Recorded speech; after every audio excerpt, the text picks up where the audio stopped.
Good morning and welcome to Morning Movie News. Wait a minute, didn't I wear this outfit yesterday? I did. And that's because of a personal issue. Basically, I have to have something delivered to my home and they couldn't do it on a Saturday.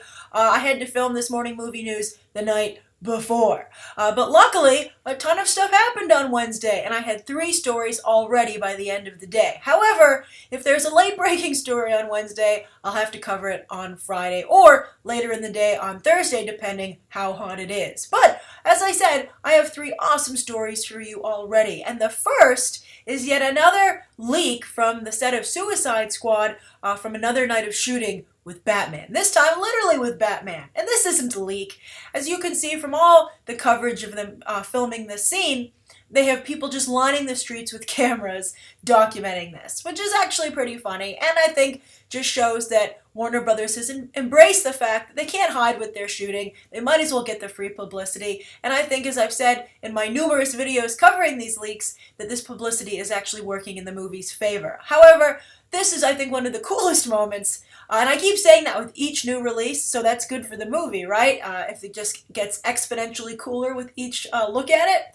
But seeing Batman on the back of Joker's car was just all kinds of awesome. And I did make a separate video for it because we've talked a lot about the leaks, and this is just literally one image, right? So there isn't a lot to take away from it. But I thought it was worth discussing here on Morning Movie News. Also, just kind of like to do like a catch-up on some of the things I haven't gotten a chance to bring up about the movie based on the leaks. Twofold. First, I love the gray Batman suit. We've talked about this before. People have commented on it. It's the first time the movies have ever gone with the gray. But of course, Batman the Animated Series had the gray and black Batman suit, which I think is therefore like entrenched in many of our minds when we think Batman. And so I have to say, when I saw that stunt guy on the back of the Joker's sports car in the gray and black, I really did think Batman the Animated Series. And because that's so ingrained in my subconsciousness, it just like kind of like made me smile and like super happy. I was like, that's just the way like it should be. So I thought that was really great. I think it's also interesting that while this Batman doesn't seem to wear a lot of body armor, if he does, it's sculpted. But just to see a Batman who's so massive. I mean, when we first saw the Batmobile on set, I talked about how I thought the Batmobile wasn't impressive enough. Well, Batman personally seems to make up for that. He looks really cool and intimidating, and I wouldn't want him on the back of my car. Also, some people have asked whether or not the cape is CGI, because it's not in the scene, but I think it's not going to be, because there are a few shots, and you have to really search for them. I'll put what I can, links in the video description, but there are some shots of him on the back of the car with the cape on. So maybe they were doing that for like reference for a digital cape, but I think that especially if you're going off Batman the Animated Series, he lost his cape a couple times and had to make do anyway. So I wouldn't be surprised if it gets torn off maybe. He's in the middle of a car chase. You know, as Ed and Mode would say, you can't wear a cape in such a situation. It's going to catch on something. So I wouldn't be surprised if that's what happens here in this sequence at all. Looks amazing. Then the other thing I wanted to touch on is the locale. This, of course, is in Toronto. It's on a street like called Yonge or something. I'm sure our friends in Toronto can correct my pronunciation. But it's clearly like a really commercial district, right? Where they seem to have a lot of stores and restaurants, etc.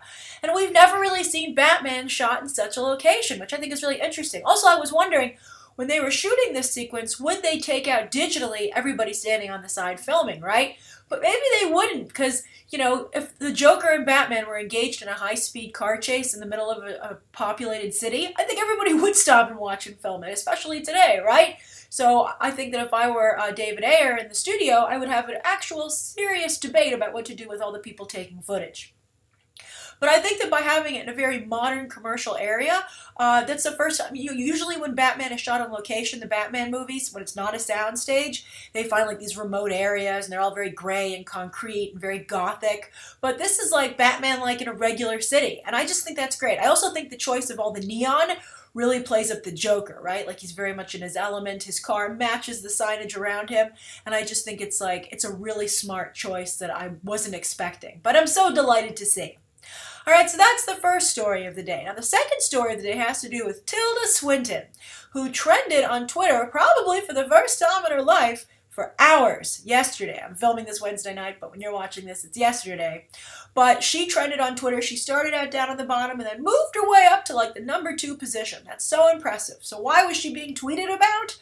Well, she's apparently in negotiations to join Doctor Strange as the Ancient One, who was like the Tibetan or ancient monk type character who trains Doctor Strange in the ways, the magical ways of becoming the Sorcerer Supreme.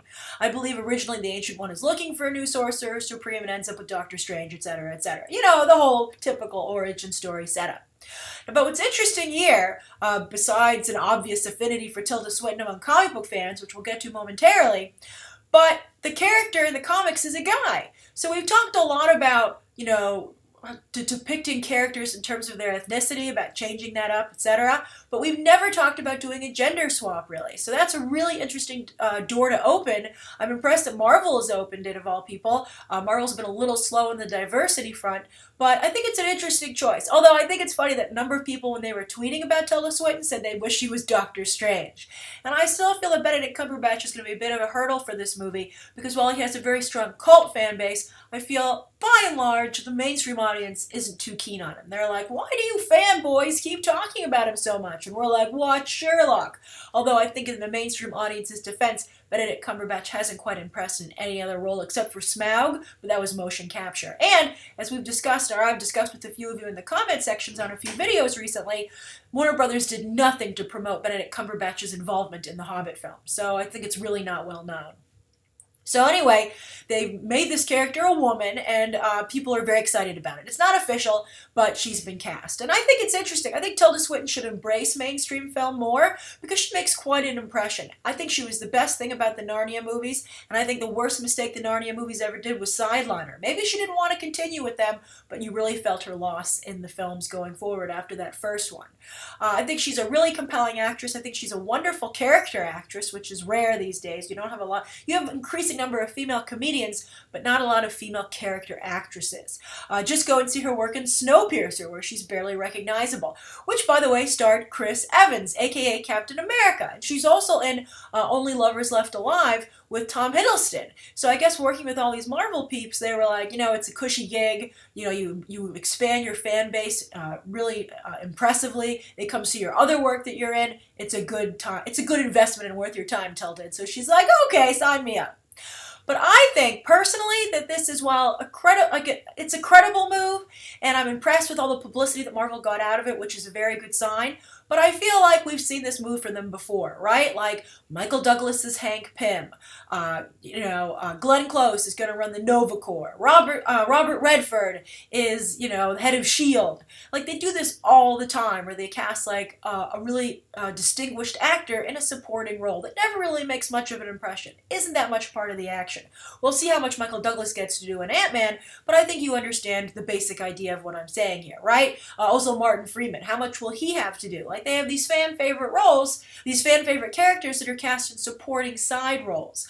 I'd really love to see these kind of actors cast in a lead role. I think that would be really exciting, and as people said, they would have preferred to see Tilda Swinton as Benedict Cumberbatch, as Doctor Strange, and I think that would have been really cool. She does have like an otherworldly aspect to her, and she also would have, I think she would have been very true to a lot of the history of British comics.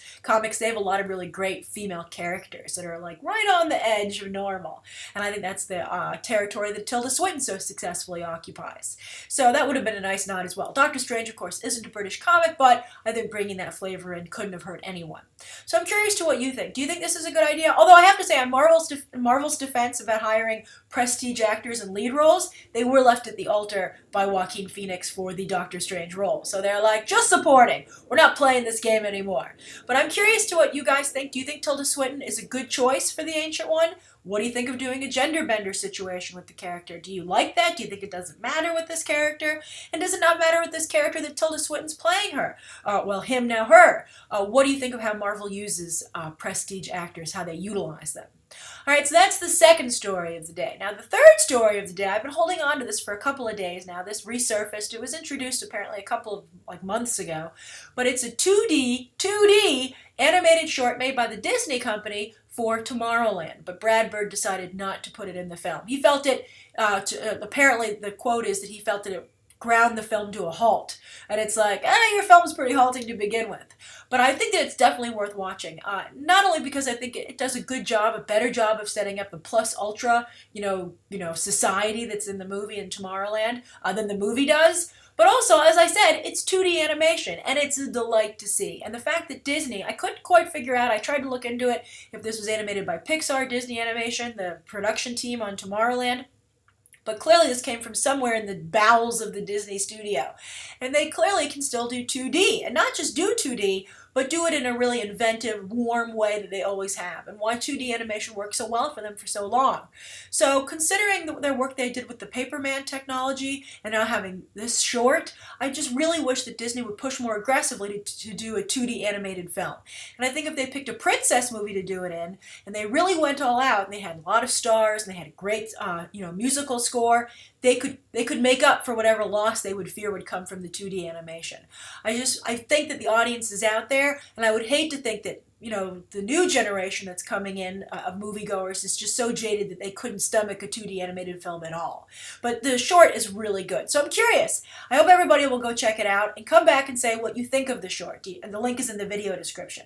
Do you think that it's really good? Do you think it would have helped the movie? And also, would you watch a 2D animated Disney film? Honestly. And if you wouldn't, I'd be really curious, and I'm sure we all would, to hear why. And it's not like in a judgmental way, just trying to understand why 2D animation is not well regarded by so many people today, even though it's produced so many fantastic, iconic animated films.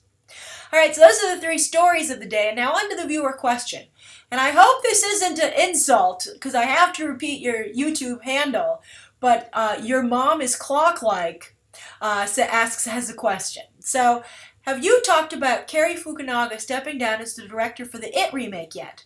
I'd love to hear your analysis on it since you talked about it before. Thanks. Yes, I did.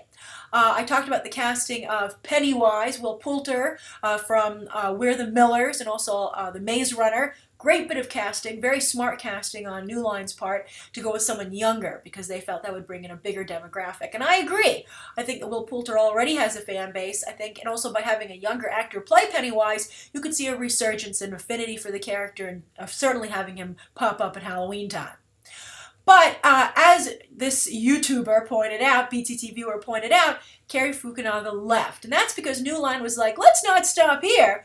Let's make this an even leaner, meaner, movie, but not only having a younger actor, which Cary Fukunaga was able to be persuaded to do because of the strength of Will Poulter's audition, but let's lower the budget so that it's even, it's an even savvier movie. Like, it's an even better chance of us making our money back. And we have talked about, to be fair, a lot of movies lately that are burdened with ridiculous budgets, that no matter how good they are, there just isn't an audience out there to turn a profit. But Cary Fukunaga could not be convinced on this point and left the production because of the budgetary restraints. Now, I don't know what the budgetary numbers were, right? Like, I don't know if they were reasonable on either side. I don't know if Cary Fukunaga was asking for a reasonable amount for what he needed, and I don't know if maybe it was unreasonable, like they didn't feel they could get a turnaround. They also might have lowered the budget because of Poltergeist's performance at the box office. They were like, man, that didn't go well, and we just don't think there's a market out there for our horror film, and especially another horror remake of a beloved property. People still remember the original miniseries on TV with Tim Curry as Pennywise very fondly. And that was also from a similar time ago, so it's not like you can say, oh, well, that was like an older or a more recent film, right? It's basically the same vicinity. So I can understand where New Line is coming from, and I can understand where Cary Fukunaga is coming from. It's just it's really an unfortunate situation. And I would say to Cary Fukunaga, I think not Poltergeist, obviously, but Stephen King's It, was a real chance for him to move into more mainstream territory. Maybe he'll find it with another film, but I think he needs to make the jump. And I think if he takes too long to make the jump after True Detective, because he's only an executive producer on season 2, he might find his window of opportunity has passed. You really do have to strike while the iron is hot, and I think this is his time to move up a step in terms of the Hollywood ladder of success, right? Or at least the hierarchy of the kind of movies you're making. And it's time for him to move to a higher budget. Now, again, Cary Fukunaga could say, yes, I wanted to move to a higher budget, but I wasn't given it. But I hope he hasn't pulled an Edgar Wright where he shot himself in the foot instead of just found a way to get along with the studio. Because I'm sure he wants his movie to turn a profit as well, right? I don't think Cary Fukunaga wants to walk around being the guy who lost New Line a bunch of money on the Stephen King It remake starring Will Poulter, which should have been successful. That doesn't help anyone's career. So I think, again, as I said, I understand both sides, and it's just really unfortunate. And I guess if I had to render my own decision on my own judgment on the situation, I would say that barring not knowing the actual numbers, I think that if there isn't enough of an audience out there to warrant a large budget, I wouldn't invest the money in the movie. I just wouldn't do it. I'd say, I'm sorry. I just don't see it. Surprise me, Cary. Let's just make one. He scripted a couple of, it's two movies back to back. But I'd say, you know what, Cary? Let's just make the one. You prove to me that you can get the kind of money that you say you can, and then I'll give you a much bigger check, a much bigger budget for the second film. I think that talent has to some degree, play ball, and that this is a business, and they do have to provide financial returns for the studio that's putting up a substantial amount of money. A couple of $1 million is a pretty big deal, no matter if it's tens of millions or hundreds of millions. But yeah, I think studios have to be a little more savvy with how much money they give their filmmakers, so they don't have situations like Mad Max. Although Mad Max is brilliant, and the book isn't the book isn't closed on Mad Max Fury Road's box office. It could at least break even and maybe even turn a bit of a profit. We'll see.